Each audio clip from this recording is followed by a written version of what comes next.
Hello and welcome to the Cardiac Cats YouTube channel. I'm your host, Jacob Shorba, and today we're jumping into our second positional ranking of the 2024 NFL Draft, completing the offensive line rankings with the interior prospects. This is going to include guards, centers. It's going to include some tackles as well that I think would be better off kicking inside. Some names I already talked about in the tackle list, but these are players I think would be better off kicking inside as far as, what's the ceiling of their career and how important the position is too, because it's a balance of those things, right? There might be a player that plays better inside, but the difference is too marginal to make up for the difference in positional value, because you'd rather have them be maybe slightly worse at tackle. So I tried to factor that in. There's one big name at the top of this list that I have as an interior offensive lineman. There is another one about halfway through I'm not as high on, but he might be a first round pick. So we'll get into all those names. But to kick it off, we're going to go from 10 up to number 1. And it starts off with Brandon Coleman, who my first introduction with him was actually kind of fun because I was down at the Senior Bowl and it was the final day. Everyone was finishing up their drills and practice. And at the end of it, they all have fun and mess around. So they had offensive linemen running routes. And so I got to record a little bit of that, put it up on Twitter, and I got some fun reactions out of that. So that's actually my first introduction to him, as disgusting as that sounds. But as far as the actual thing he's going to do, right? Because he's not a tight end, he's not a wide receiver, he's a dang offensive lineman. But Brandon Coleman, he plays tackle for TCU. I think he's going to be ultimately a guard prospect. I think that's where he's going to be best. He's 22 years old. I don't have exact age on him, but he's around that range. He's one of the few players I still have not been able to get a birthday on. It's crazy we can't get this far into the cycle, but I think there's still like 8 or 10 prospects on my big board of about 150 players that I just haven't been able to get the information. But Brandon Coleman comes in at 6'4.5", 313 pounds. Really good size for being able to get on the move. He looks like a huge guy in person, and obviously every offensive lineman is going to look like that, but he looks massive. Maybe it's the neck roll, maybe it's more padding. I don't know what it is. This guy looks massive. So it's kind of shocking me that he's 313. But the thing with Brandon Coleman, at first I thought of him as he's just kind of, an average offensive line prospect. He's not wowing me in any ways. But why he makes the list for me, and why I think he'd be a really good draft pick, maybe on day 3 for a team, is this guy does have incredible physical tools. And I think they rival some of the best players in this class, which is shocking. I'm not talking necessarily athletic as much, but just as far as measurements. He comes in with 10 3/4 inch hands. His arm size is 34 5/8, and he has a wingspan of 7 feet. He came in under 5 seconds in the 40-yard dash, one of the best 10-yard splits, nearly got a 10 on the RAS score. And I don't even think he can do that. I think you get 9.99 at stops. He's literally 1/100th below that. He's got phenomenal, and I mean phenomenal physical attributes in those ways. So talking about, some of the stuff on film from him. So Brandon Coleman, like I said, great physical profile. This is the thing that is going to stand out about him the most. I also thought he was really good in the run game. Thought he moved pretty well. And those things are important to set a floor for the player. And can he actually do this kind of work? Can you work with that? But I do got to be honest with Brandon Coleman. I don't think he's a starter right off the bat. I think this is the player that you draft to try to develop. I don't want to throw him out there the first year, because I do find a lot of issues with the way he plays the game. I feel like he misses a lot of rushers, whether it's, it just blocking like normal or getting out on the move.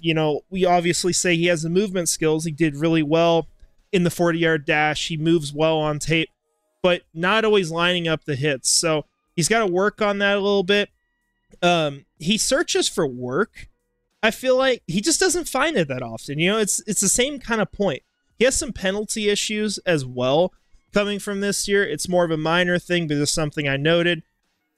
Hit placement, going along with the same thing. Pretty questionable for me. As far as his hand usage, I think there's a lot that he can do to improve there. I don't think he gets much out of it.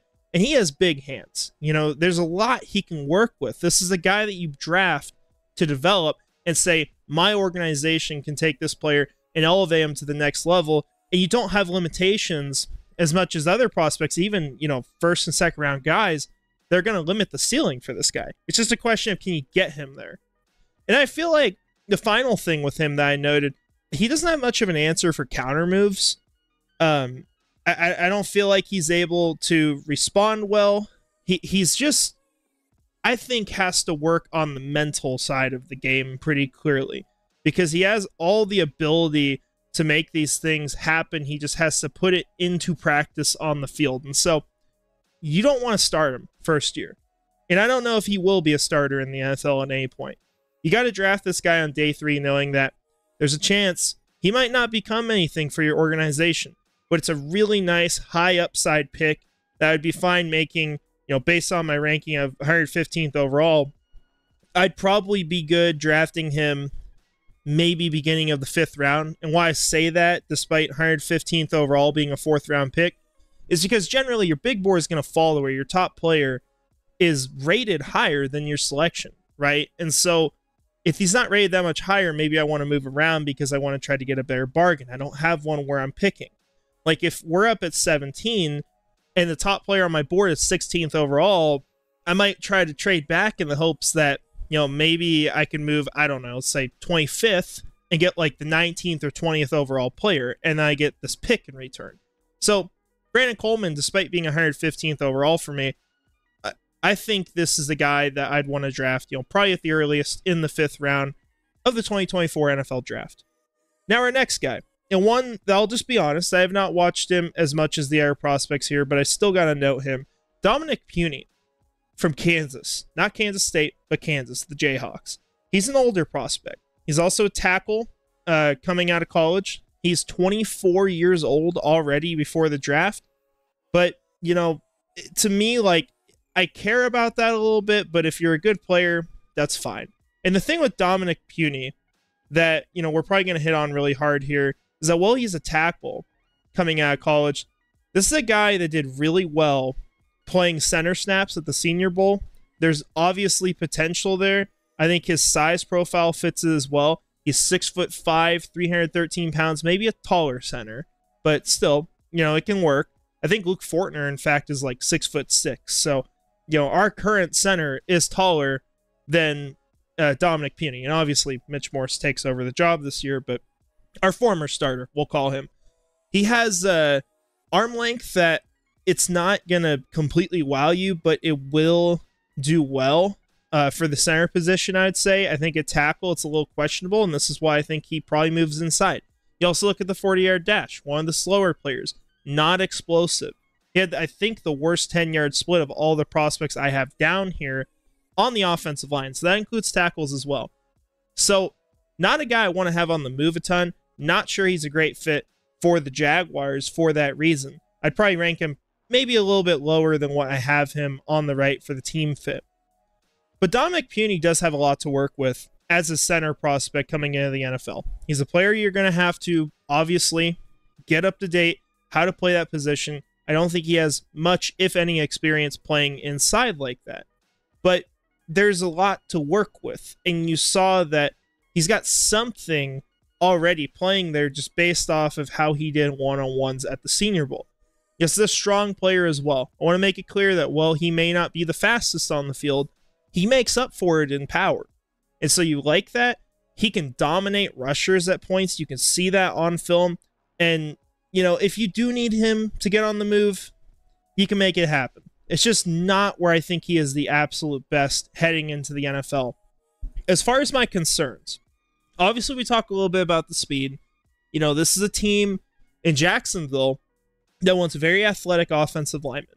You know, and the tackles is kind of where I think that can be acceptable for a player not to be up to the standard as much. You look at Cam Robinson, he can get on the move a little bit, right? But he's a bigger player. And so they're willing to consider these guys. Juwan Taylor, I think, is another close example of that.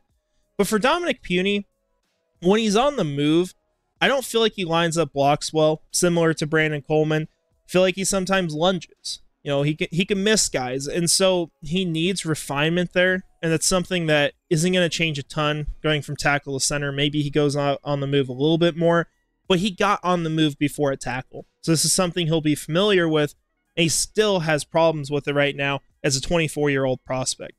The final concern, of course, is that age. Like I said earlier, it's not the end of the world, but when you're 24 and you're taking a position change, it's hard to be high on the board. Right, so I think he's a player. I'd like him at center. I think he needs to kick inside at the very least.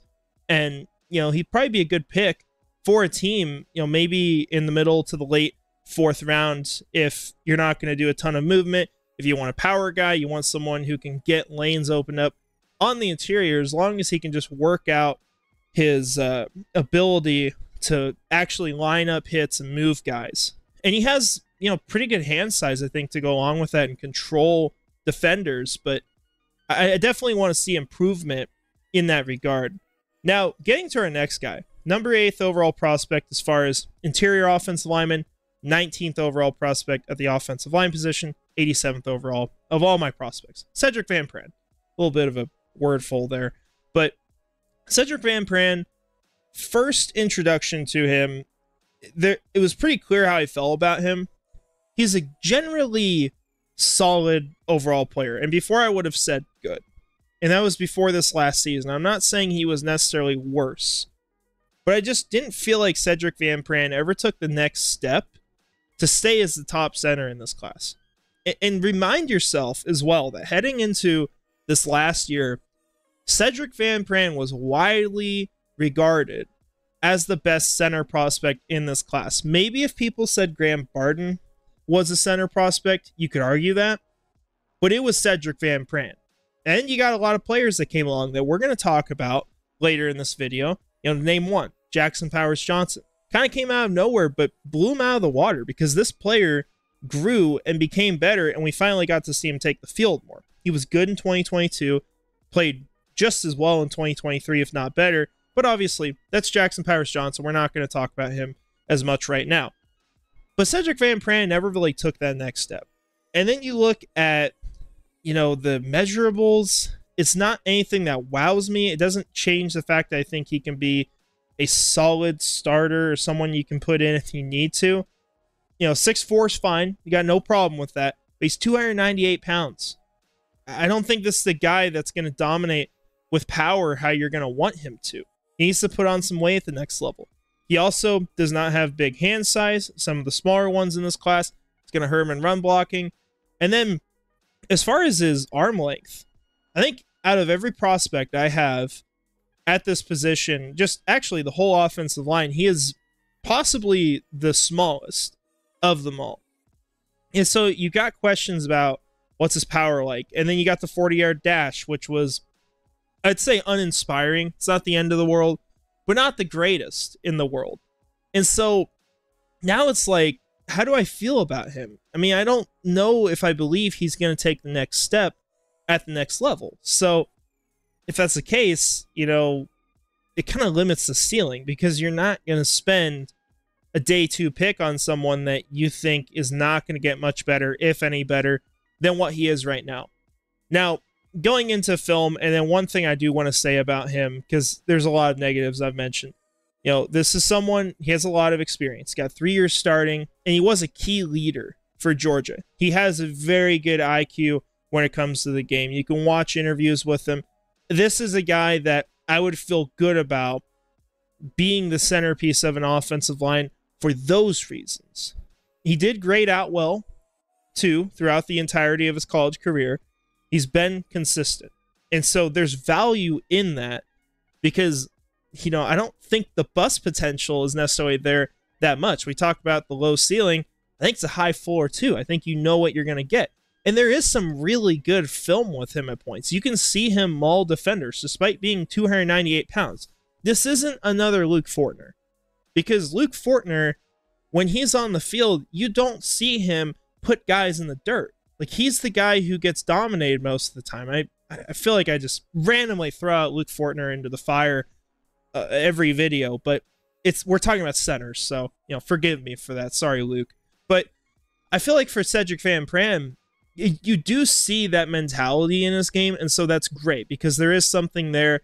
And especially if he can get up maybe like 305, 310 and be a little bit stronger, and he might be, honestly, as far as his playing weight, because guys do drop weight for the combine, I'd feel a lot better about Cedric van Prin in that regard. And then final thing, as far as positives, I think he makes a big impact in the run game. I think he's a player you can trust there. And so that's good when we're talking about what Jacksonville is going to want their players.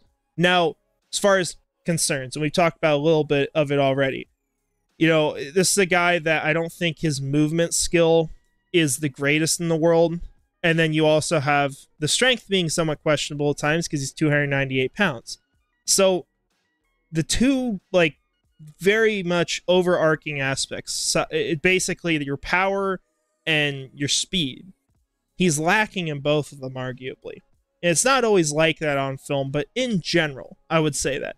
He doesn't wow in any perspectives. It feels like aspects. It feels like he's reached his ceiling at this point. I don't see him becoming a much better player. He has some big whiffs on film, too. I've seen people who will post some of these clips, and they look really damning. I mean, it looks like, I don't want to go this far necessarily, but it's almost similar to Bo Limmer getting murdered by Tavondre Sweat at the Senior Bowl. There's some reps like that for Cedric van Prin. Sometimes that happens. It's not his whole film evaluation, but you do have moments like that, and that's scary because what if a defensive lineman turns it up in a big moment, he gets advantage of him like that, and that blows up a play? You can't have that.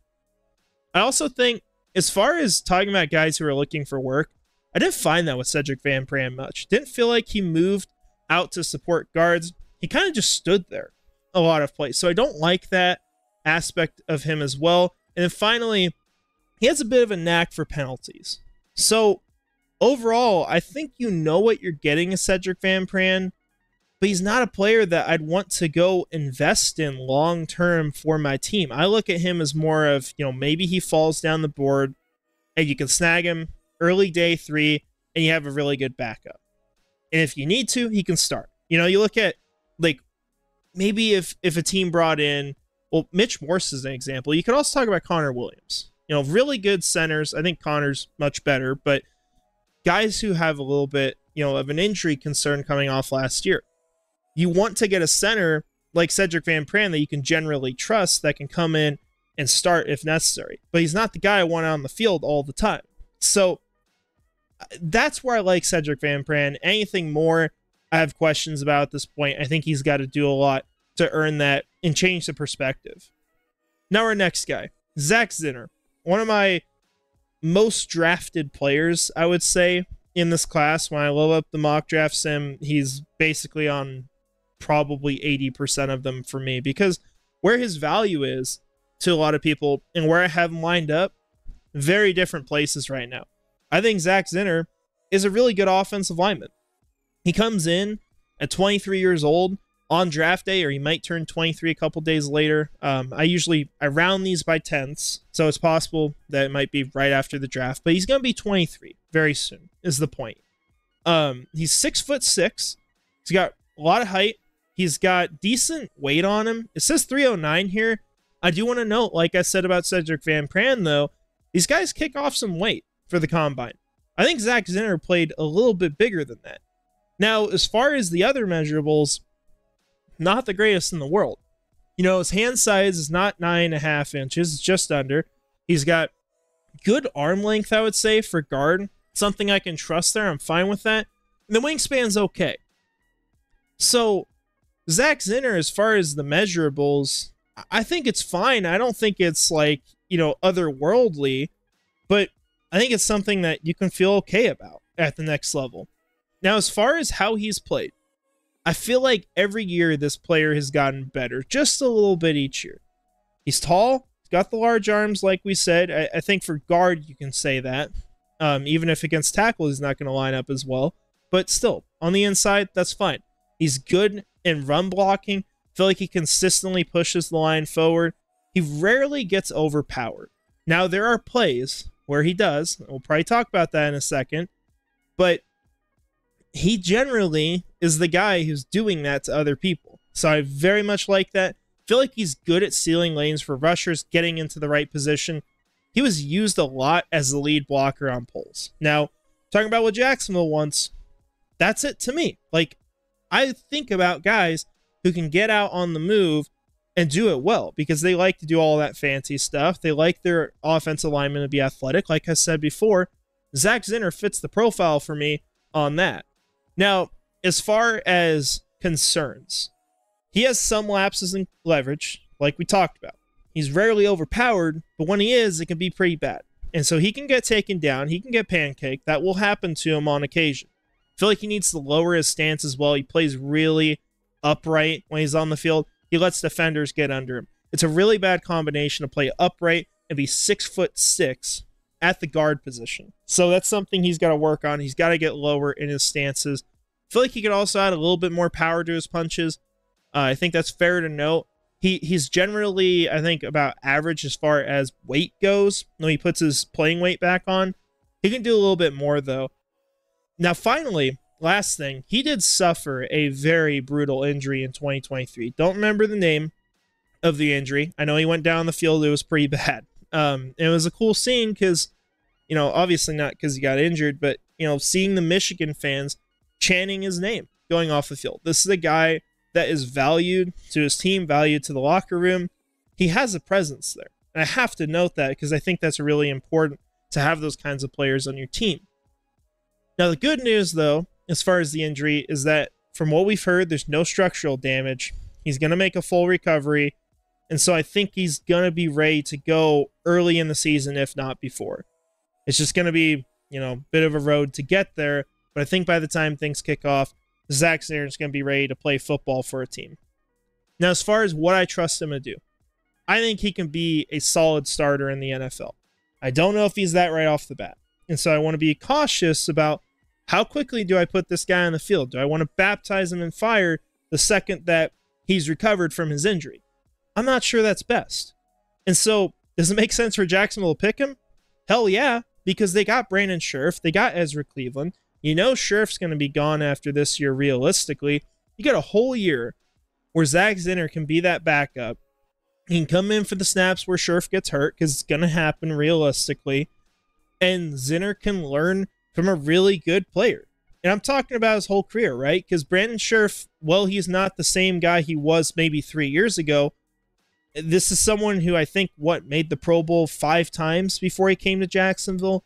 He's a great football player when you talk about his career. That's the kind of player I want Zack Zenner learning from. So I would love this pick.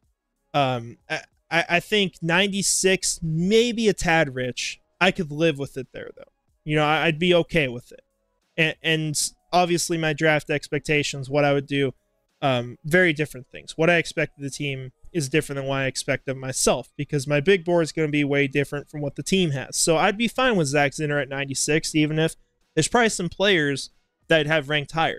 I think he's a steal if you get him on day 3, though. So very much like Zack Zenner, what he can offer to the Jacksonville Jaguars. Now for our next guy. And we're talking about our first, I think, debatable tackle conversion. Jordan Morgan. I have him 64th overall. And from everything I've heard regarding Jordan Morgan and where he's going to go for 2 teams that like him, talked about it on the channel before. The Dallas Cowboys 24. Dustin Mosher was very clear on that he thinks that's going to be the pick. So don't be shocked when you see that on draft day. The other team is the Kansas City Chiefs, where what we've heard, I think it was from, hopefully I get this right, Tony Pauline. They mentioned that the Kansas City Chiefs would be thrilled to get him at 32. And so I don't think Morgan gets out of the first round. That's why he's just never going to be someone we're going to see drafted by me in a mock draft. Or, on draft day, I don't think I'm at any point say, this is who I'd make with this pick, because I have him ranked so much lower than where I think he's going to go. But still, as much as I think he's not the guy people are making him out to be, I still think he's a solid prospect. So, Jordan Morgan is going to turn 23 around the start of the NFL season. 6'5", 311 pounds, solid size. Keep in mind, like we said about Zack Zenner, playing weight is going to be bigger. He's a good mix of athleticism and overall power, I feel like. Now, where I think he needs to kick inside is two aspects. One of them that I'm going to talk about right now is the arm length. I feel like with him, it's a little bit below what you want, because if you're playing out tackle, well, think about what the measurements are for defensive linemen, for the edge rushers, right? We're usually looking at least have 33-inch arms. Those are the guys you're going up against. Jordan Morgan is just short of that mark. Not by a lot, but just short. So a lot of these matchups, he's going to be at a disadvantage there. He has to make up in technique in the way he plays, and I don't think he's as refined of a player as I want to be able to do that. So that's my concern, but he does have really big hands. That's great. I feel like he is a solid run blocker for teams, and so that's why I think he'd be better playing inside at guard. I don't know necessarily if it has to be left or right. I think he could do both if you give him enough time, but I really like him in that kind of scheme. He moves really well for his size too, ran just over 5 seconds in the 40-yard dash. I like a lot of these things. I just don't agree with where he's being placed in the NFL draft right now by teams and by scouts. Now, as far as positives, getting to the evaluation aside from measurements, I feel like he effectively pushes defenders in run blocking. I feel like he gets to the second level really well. This is clearly a strength of him, is his ability to make an impact in the run game. I think he does really well, too, with his hands when he gets them on rushers. And we'll talk about this a little bit later on one of our other prospects, but it's a great combination when you get someone who knows how to use their hands and also has huge hands to be able to do it. Because then it's a complete mismatch for defenders. And like I said, we'll talk about that here in a second, because we got a player that stands out mightily in that regard that I'm really excited about in the NFL draft, even if we probably won't pick him. Now, as far as concerns with Jordan Morgan, I think his reaction time needs a lot of work. I think he struggles mightily against speed rushers. I don't think he mirrors defenders nearly well enough. And so maybe it's not as much foot speed as much as it is his ability to respond. When I watched him at the Senior Bowl, I felt like he had a really bad week because he consistently would not kick out enough to block people. He would let people around the edge a lot. And so obviously, there's a balance there, because you can't just fly outside and then let someone inside, because that's even worse. It's a shorter path to the quarterback. But for Jordan Morgan, he just kept getting beat that way. That was really frustrating to watch, and why I think combining the lack of ideal arm size and the issues he has reacting to speed rushers around the edge, he just sounds like a guard to me. Sounds like someone he needs to kick inside. And so that's where I want to see him at the next level. I think he would be a really good fit for a team there, and I think he could be a good player. I really do. Now, final concern that limits the projection a little bit, because I think he would be higher if this was not a problem, but he has had a lot of injuries throughout his college career. This includes a torn ACL in 2022. If we're not talking about that, Jordan Morgan's a lot higher on my board. He's going to be close to the next prospect in Cooper Beebe, if not above him. So I like Jordan Morgan. I just don't like him as much as what other people do, and hence why I just don't think there's going to be a scenario on draft day where I can be happy with Jacksonville selecting him, because if they do, well, it might have to be at, in the 20s and a trade back, and I think that's just way too rich for him. Now, our next guy here, Cooper Beebe, and we're getting into the top half of prospects after this. But Cooper Beebe is my 52nd overall prospect, someone I've loved since day one of this process. Just basically the moment that I watched this guy's film. I think he is a really consistent, reliable player. It's similar to Cedric van Prin in that regard, but I feel like he's not solid. He's just good in most of the things he does. And despite being looked at as not this like crazy athletic specimen, he does it well still. I just don't think that those concerns show up on tape. Now, Cooper Beebe, he is a generally older prospect. He's going to be 23 after the draft. He's 6'3", 322 pounds, great size in that regard. He moves really well for that size too, and that's where I was kind of shocked at the combine, because it was a great combination of those things. Now, as far as his hands, his arm length, it's below par, clearly.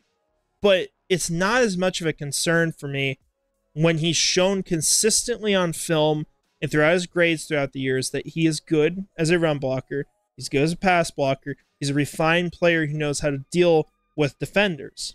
Now, when you get the combination of not being good at something and then you don't have the physical attributes to help you with that, that's where it's a problem. And so I can get over this with Cooper Beebe because I know that when I watched him, he's a much better player than, just some guy with 9.25-inch arms, or hands, that is.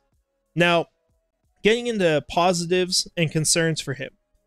Cooper Beebe's got a ton of experience at a ton of positions. He's played tackle, he's played guard. There's talk about him potentially even being a center prospect heading into the NFL draft. I think he could play there for a team. I think he'd be fine. And we'll talk about that with our next guy too. But Beebe is a shorter prospect. He's 6'3", like we said. So maybe he's better kicking inside. I think he would be a badass playing in that kind of role. Now, he's also allowed 1 sack in the last 3 years, which is insane. And I believe that number is updated. Maybe like 1 got in at the end of the season and I missed it, but I'm pretty sure it's been 1 sack in 3 years. He's a mountain of a man, has crazy strength, and this guy will blast open holes in the run game.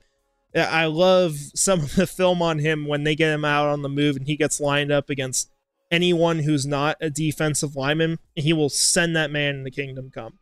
Some of the best film you'll see in that regard. And I think with Cooper Beebe, the final clear positive, there's little to no bust potential with this player. I just cannot imagine a world where Cooper Beebe goes into the NFL and a team is disappointed in drafting him. I just can't. I cannot think about that. I mean, even if we picked him at 48, I would still be able to get behind the idea that Cooper Beebe is going to be a good starter for a long time, and we got someone who could start in the second round, which we haven't done consistently. I'd be fine with that. It's not going to be my top prospect, of course, but I could take it there because the floor is so high with him already. We're not talking about the floor being a bad player. We're talking about the floor being maybe worst case average. And I just don't think he's going to be average in the NFL. I think he's going to be awesome. Now, as far as concerns, I think there's some concern about his ability to consistently get on the move. The lateral movement, the foot quickness isn't there as much as you want, but he still, I think, does it well for his size. I think he's better than the average person who plays at his weight. Now, I also think he needs to nail his hand placement a little bit more. And going back to the foot quickness, might struggle a little bit against speed rushers. But being quite frank with you guys, this was one where I felt like I had to force some of the concerns. And so these are not major issues. I got to have something written down, though. And while I say that, I'm not saying he's a first round prospect. I'm not saying he's a high second round prospect, although I'd be able to, swallow that and be okay with it. But I think that he's just going to be a good football player. It's just that other players probably have the higher ceiling and, maybe they're younger. Maybe they have better measurables. But Cooper Beebe, if you're concerned about missing on an offensive lineman, you're looking for who to draft. If he's on the board, it's a really easy choice, once you get a little bit into the second round of this draft. Now our next guy, someone that's growing on me a little bit, and I wish I talked to him at the Senior Bowl. He was right by me, but I think he was with a family member, so I didn't bug him. But Christian Haynes, he's a 24-year-old guard prospect coming out of UConn. He's about 6'3", 317 pounds. These measurements are not going to blow you out of the water with him. But the way he plays is what will blow you out of the water. He does have 9-inch hands. It's not great. He does have long arms, though. Want to note that. That is one of the things that I think stands out about him, and him being a really good interior offensive lineman. He's a pretty fast player. Ran a 5.03 for his 40-yard dash. Had a good 10-yard split. Good RAS score. That stuff's fine. This isn't going to blow you out of the water. But like I said, you go watch him play, it's a different story once you can find the film on him. This was a player that, for some reason, I think it's because he plays for UConn, it took forever to find a lot of good film on him. But Talking about Christian Haynes, positives, the concerns. He plays with a ton of physicality. This guy wants to kill people when he's on the field. He shows great power for his size, despite not being the biggest of the big. Now, he also plays with great leverage, plays with good balance. I think those are things that you really want to see from an interior offensive lineman, and specifically a center. I would love to have Christian Haynes be someone, maybe comes into Jacksonville if you pick him, as that backup right guard who can swing to either side, start for any sort of injuries on the interior, with the idea that long term, he's going to take over at center for you. I think that would be a great fit for him. He locks down 3 positions as a backup. That's really good value for the Jaguars to pick up in this draft. Now, the final major positive with him, and you got to watch the film on him, and you are right now, of course, but to understand why this is a really good prospect, he gets on the move really well. He can pull well. He gets to the second level. I just feel like he does a great job consistently on the field, and he's a high floor prospect for that reason. He's also got a high ceiling. It's a good combination of those two things. But the concerns, he's a little undersized. We're talking about a guy who's just under 6'3", has 9-inch hands. It's not great stuff, but I think you can live with it at the end of the day. He can be over-aggressive as well. We'll talk about that with other players. We talked about it with Graham Barton.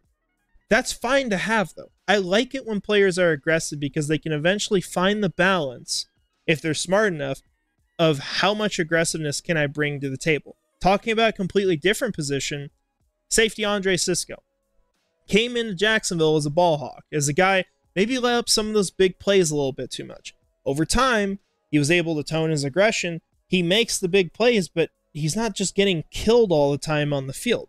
He finds the balance. And so maybe a completely different position, but Christian Haynes is another one of those players where I like it because even though he gets over aggressive at times, I think he's going to figure it out at the next level and find the right balance of it. Then the final concern, he is an older prospect. He's about 24 years old. I don't have the exact age, but he's around there. They're one of these guys. Couldn't find the dang birthday. I'll check them all probably after this video tomorrow, but he is an older prospect. That's definitely a fact. But someone I really like, someone I'd be fine taking in the second round at our selection. Ideally, I'd prefer if we trade back. I'd prefer if you try to pick up another future pick or maybe a late third rounder, moving back into the early 60s to go get him, or the late 50s. I think you could pull that off for him. And I think if you do that, it's a really good deal for a really good player, and I don't think you're going to regret it. Now, getting into the top 3 players of this class for me, we've got Zack Frasier as the 3rd overall guy. And even though he's 3rd, man, he's a first-round prospect for me. I would be completely fine taking him there in the late first. Now, of course, like we've said, sometimes if you're picking, say, 30th and your 28th overall prospect is there, you want to trade back, ideally. I think you can for Zack Frasier. And maybe that's the argument why I wouldn't take him in the first, despite just saying I would have, because center's not super valued. But Zack Frasier, man, what he does as a center, it's some of the best stuff you're going to watch in this class. And I regret not seeing it until, gosh, I think late February was when I finally got to watch him closer. And I was like, what the hell's wrong with me? How did I not have this guy as anything more, or at least, an early second round pick? He's just great. But Zack Frasier, he is a shorter player. He's 6'2" and about half, 313 pounds, but massive hands. Some of the best in this class. The only people he gets beat out by are the offensive tackles. He has nearly 11-inch hands.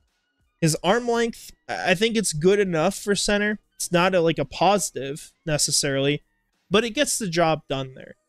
Now, as far as Zack Frasier, his positives and his negatives, he is a very consistent player, a very well-graded player as well. He plays good all the time. He has great redirection skills. He moves really fast, and he has good initial power. Now, why does he have those redirection skills?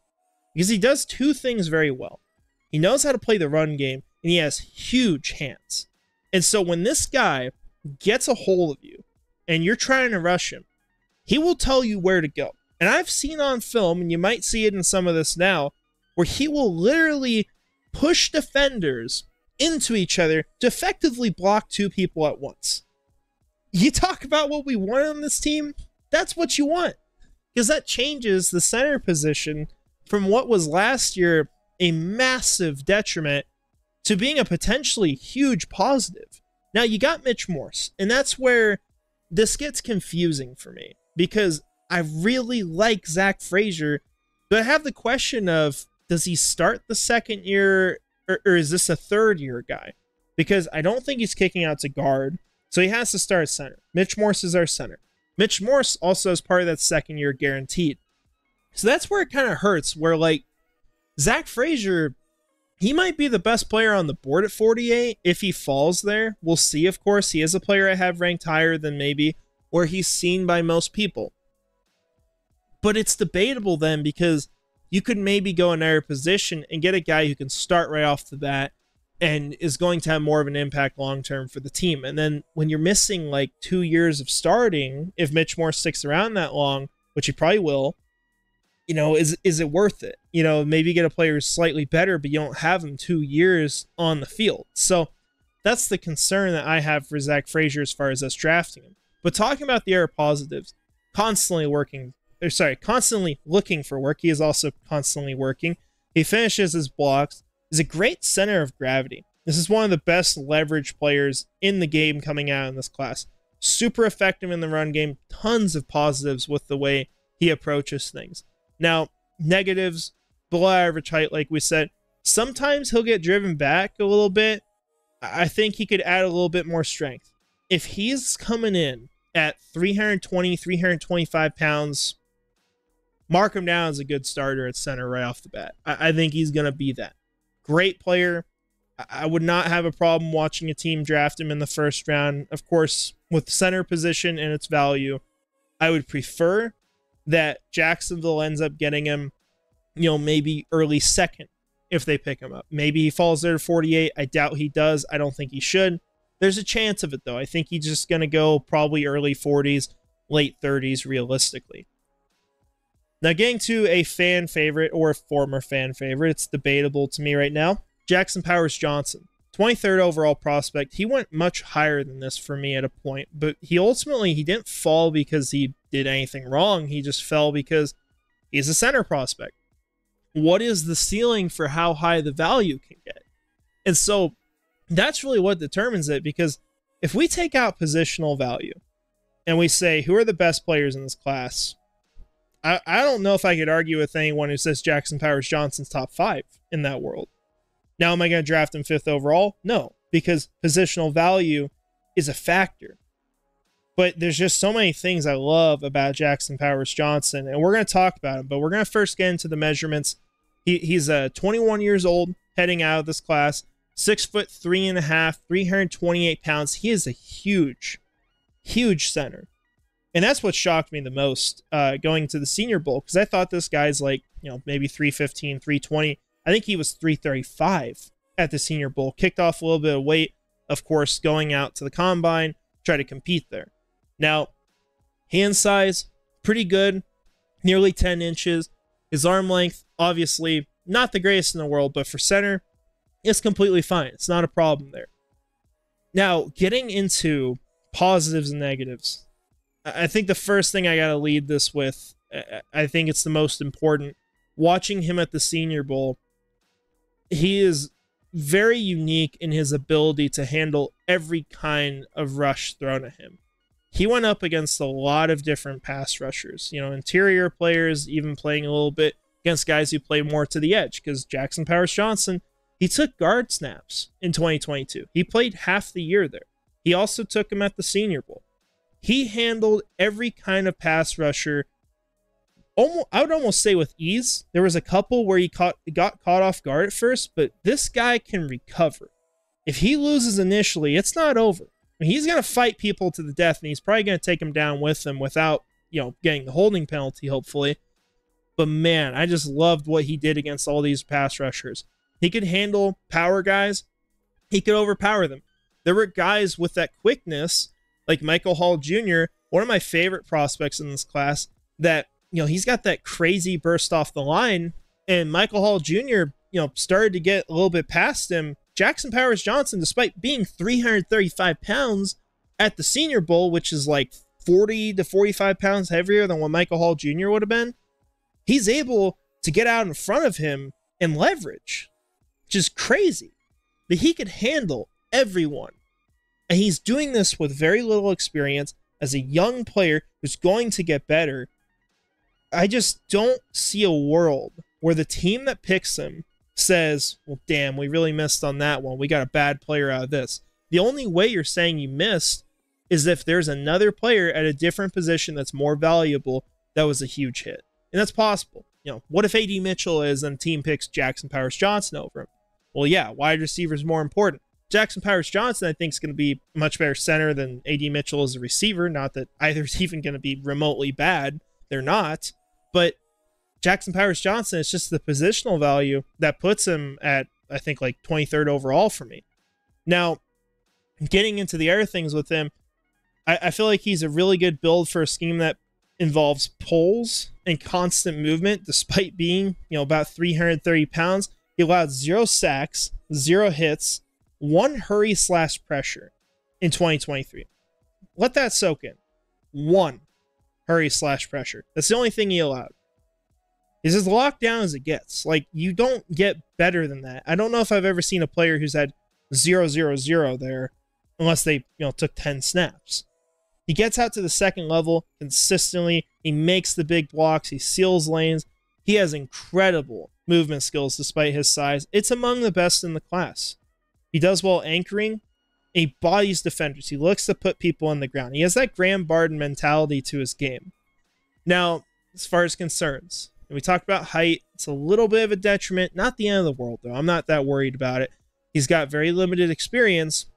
Similar to the height, obviously I'm not going to say the height's an advantage necessarily. It's not as much of a detriment as I think it is. But the experience you can almost list as a positive, because he did this after 1 year of playing center. Like, this is how good of a player he is already. How much better is he going to be once he understands how to handle everyone to the best of his ability? Because he's already handling everyone. Now, as far as actual concerns that you can't really flip, I think that there's times in the run game where he struggles to place blocks. And early in his career, that lack of experience will cause him to struggle against really good technicians. Good thing, though, for him, you got players like Aaron Donald retiring. You want to see that a little bit. It's going to make it a little easier to enter the league. Of course, we don't know where he's going to play. We don't know if he would have even played him. But I think Jackson Powers Johnson is possible. He gets beat a couple times early in his career. I just think he's going to be one of the best picks for a team in this draft, without a doubt. It's just positional value at the end of the day. Now, the reason why Jackson Powers Johnson isn't the bona fide number 1 on this list, because I kicked the tackle into guard for this ranking. And it's very much debatable, because I think this player can still be a good tackle. I just think that they're going to be an all-pro elite guard if they play there. And they could be a freaking Hall of Famer for all we know. Talise Fuanga. I think it's Fuanga. I just heard that recently. It's like the AG has an N in it. And apparently it's the same for Tua Tagovailoa. So I'm trying to learn that stuff, right? But Talise Fuanga, 22 years old. He's my 10th overall prospect in this class. He's 6'6", 324 pounds. Great combination if you wanted him to play tackle even. But I think even better inside at the end of the day. Now, where I start to get into why I think he's an elite guard and why I think that's worth more, considering even though guards are less valuable than tackles by a little bit, it's not as much as he used to be. I just think he's this much better of a guard. He has good hand size, but the arm length and the wingspan, it's just about average for what you'd be looking for a tackle. So you have that concern if he's playing outside that gets mitigated when he kicks inside. Now, as far as 40-yard dash, I think he ran pretty well for being 324 pounds. And keep in mind, he's taking off some of his playing weight for that.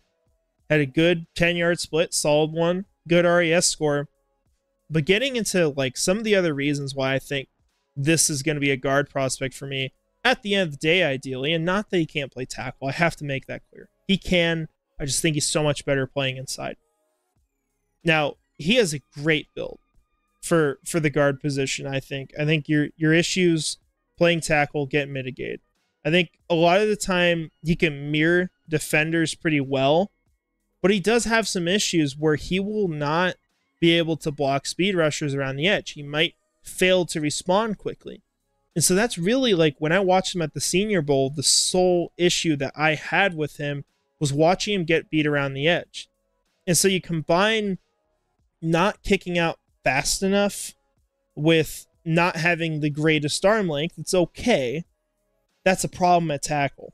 That goes away at guard because when people have to run through Talisé Fuanga, they don't do it because they can't. You just cannot run through him. He will kill you. And so I love that from him if he's a guard prospect. I think he's got great movement skills for being a plus-sized player. I think he moves pretty well on poles for the kind of player he is.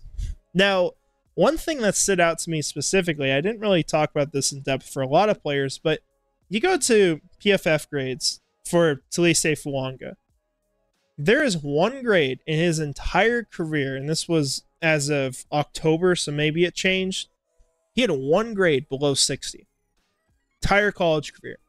And keep in mind, you know, with PFF, 60 is average, basically. That's where you start as a player. If you consistently play bad, you go below that. If you consistently play good, you go above it. The longer you play at one of those levels, the higher you go. So you'll see some players who maybe they get like 75, 76 for their grades consistently, but they grade out at an 88 because they're just consistently playing good. They're consistently making that kind of an impact. And so it's very much weighted to that. Talisé Fuanga is one of those players just consistently grading out good. One game in his career as of that time, and it might be his whole career for all I know, I have to go check, but a single one where this guy is being looked at as a negative for the team.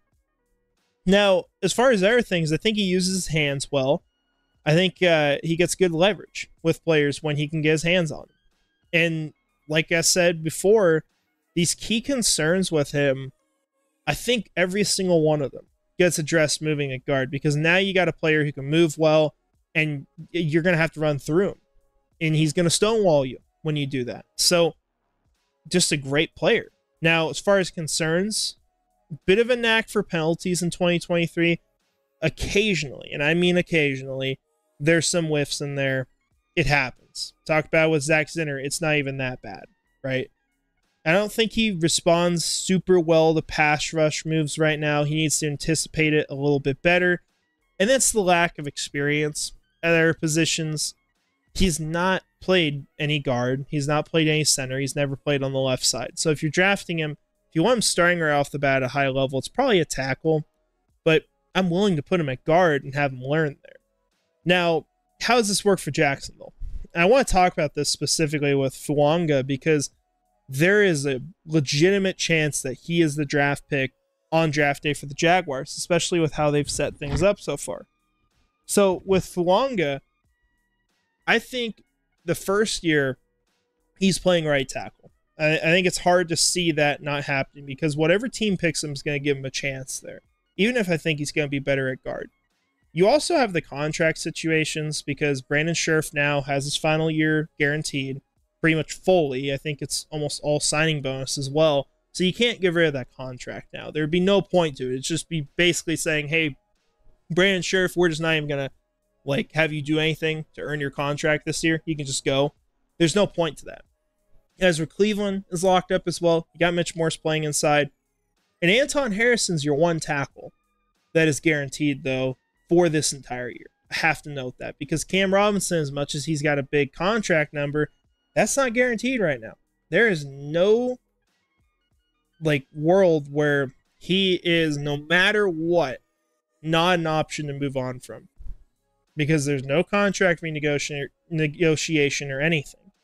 And I think it's still in the cards for him to be someone they move off of. And I think he's a tradable player. We've said this for, over a year, I think now. And I think more people are starting to finally see that. So what happens if you draft Fuanga? Well, I think Anton plays on the left side. They said they believed he could do that, and Fuanga plays on the right, at right tackle.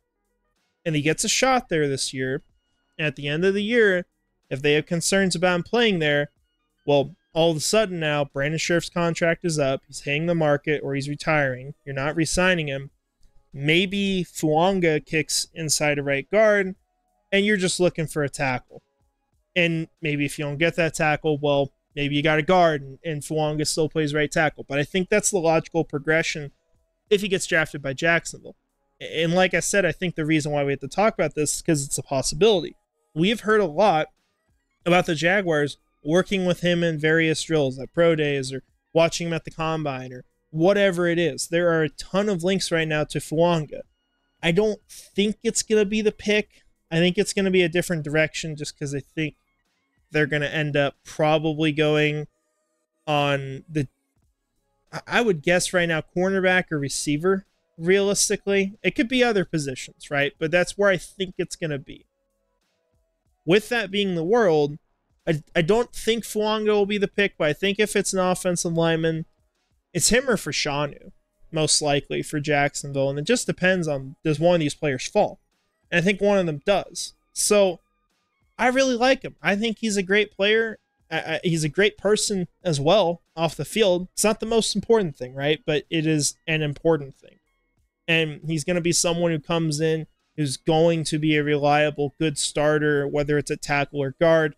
It's just, man, like, if he's playing guard for you, he's going to be among the very best in the NFL very, very quick. So that's our final guy in this list. These are our interior offensive line rankings. Got 10 players to talk about. It goes a lot deeper than the offensive tackle rankings, where our last guy, I think, ended up being still a second-round pick, I'm pretty sure. So it goes a lot farther here. I think it's more spread out. But a lot of really good players at the top, and still some good ones, maybe, from 6, 7, 8, all those positions as well on these rankings. But I really love the offensive line class. And we've said before on this channel, even last year, it has to be a focal point for this team to get stronger in the trenches. And I've said before for the running game, but you also, of course, got the problem of your quarterback getting injured now. It would not be such a bad thing if the Jaguars figured out their long-term solutions this year, before those players are taking a ton of snaps. I'm okay with that, because you think about the future, Anton's going to be here, right? You've got Ezra Cleveland here. Mitch Morse, it's at least 1 year. I think the second happens too. It, of course, depends. He's getting older. Maybe he's not here for the second year. You don't have Brandon Scherff for the next season. You have him 1 more year and he's probably gone. And then finally, you've only got 1 tackle under contract next year. He's probably going to kick over the left. You're going to need a guy on the right. There's a strong argument that the Jaguars would be smart to invest now, have a player who gets trained up this year. And even though he may not have like the impact you want from a first-round pick or a second-round pick the first year, you don't regret that down the road, because you got such a good player and you brought him in the right way. So I really love the offensive line prospects. I think there's a ton of great directions to go, and it would be a shame for the Jaguars to not get any. Of course, that's possible. Like, there's scenarios where that happens, and there's reasons for that. But it's very unlikely those scenarios take place, and it's very likely that I'd be upset if they didn't get one of these guys in the NFL draft, because it's a need. Whether or not short-term, it's definitely a long-term one. So that's what I've got for you guys. It was fun doing these rankings. Glad I was able to get my notes together on all these players. I will be honest with you, though.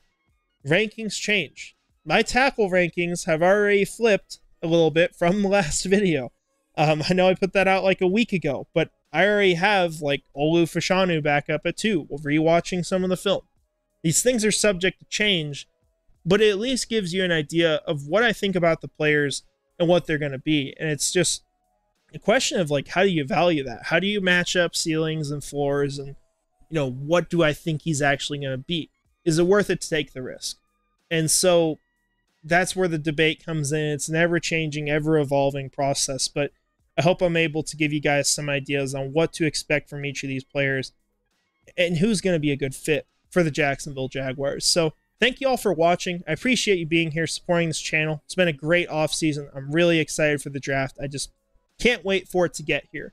We'll see whether I get to go up there or not, but regardless, you're going to have a lot of content coming out from this channel. So thanks for watching. Hope you have a great rest of your day. And finally, go Jags.